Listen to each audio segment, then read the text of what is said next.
Si je peux me permettre, moi je reviens je viens de passer 8 jours en Ukraine là, et j'ai accompagné des volontaires français. C'est-à-dire que vous savez, il y a un certain nombre, il y a eu un appel au début du président Zelensky qui a demandé à des volontaires internationaux qui avaient des expériences de combat. Et donc j'ai accompagné 3 Français, dont un qui a déjà été militaire avant, et 2 qui avaient combattu ensemble au Rojava avec les Kurdes contre Daesh. Donc des gens qui avaient des expériences militaires.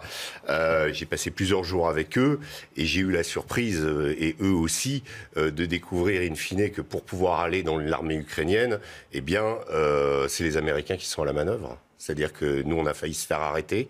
On a été confronté à un Américain qui est venu nous dire « Ici, c'est moi qui commande ».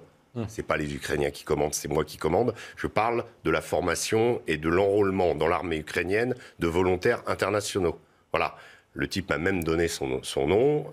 C'est un ancien de la guerre d'Irak. J'ai fait mes vérifications. C'est un reportage qu'on peut retrouver dans le Figaro Magazine de cette semaine.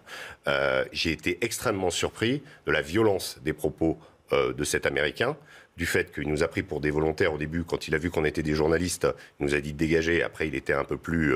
mais en l'occurrence, c'est moi qui commande. Vous enlevez les puces de vos portables, surtout les puces internationaux. On vous donnera d'autres puces, etc. Et ensuite, on signe un contrat jusqu'à la fin de la guerre. Voilà Attendez, il stipule quoi ce contrat ?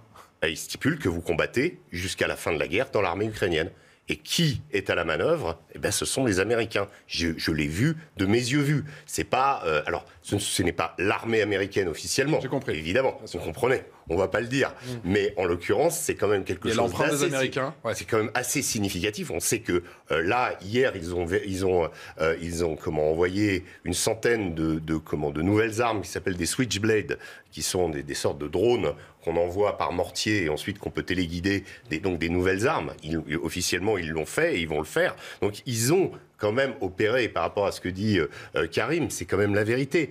Moi, j'ai eu l'impression un petit peu, quelque part, que cette guerre, au-delà de l'aspect romantique, moi j'ai l'impression d'être avec les brigades internationales et in fine, je me retrouve avec le Pentagone, quoi, en face. Donc,